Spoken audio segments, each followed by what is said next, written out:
Good morning. It's Thursday, June 4th. I'm Miriam Vasiljevic.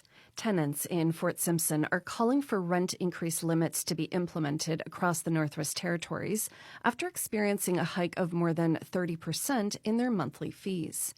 Christopher Daw organized a rent rally in Fort Simpson on Saturday and said that similar legislation already exists in several other Canadian jurisdictions. The wild, wild west here in the Northwest Territories. And rents have gone up incredibly over the past year and the past couple of years. The territorial legislation that dictates the rights of tenants and landlords is currently under review. Visiting dental services are set to resume in some Decho and Sawtoo communities. Health Minister Lisa Semler announced the news in the legislature on Wednesday, along with a 3-year agreement with Health Canada worth $3 million that will fund equipment repair and replacement in community health centres. She said that for years, outdated and broken equipment was one of the biggest reasons dental services could not be delivered consistently in small communities. Visits in Fort Simpson, Fort Resolution, Fort Providence, and Norman Wells could resume as early as this summer once equipment has been assessed as safe for use.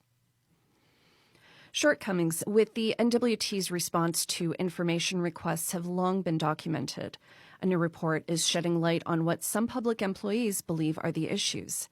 Cabin Radio reporter Emily Blake has more. The report summarizes feedback on the Access to Information and Protection of Privacy Act. Several territorial employees say they have difficulty meeting the legislated deadlines for responding to requests. They also highlighted challenges interpreting the Act and a lack of training. Some staff say the Act has occasionally been used as an instrument of harassment.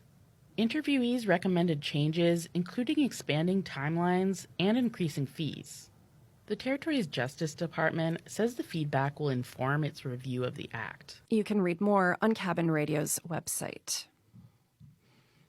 Yellowknife's Still Dark Society, metal band Narwhal, and Folk on the Rocks are among 150 nominees for the Western Canadian Music Awards. Still Dark's Taylor Shepard says he's excited and grateful for the nomination.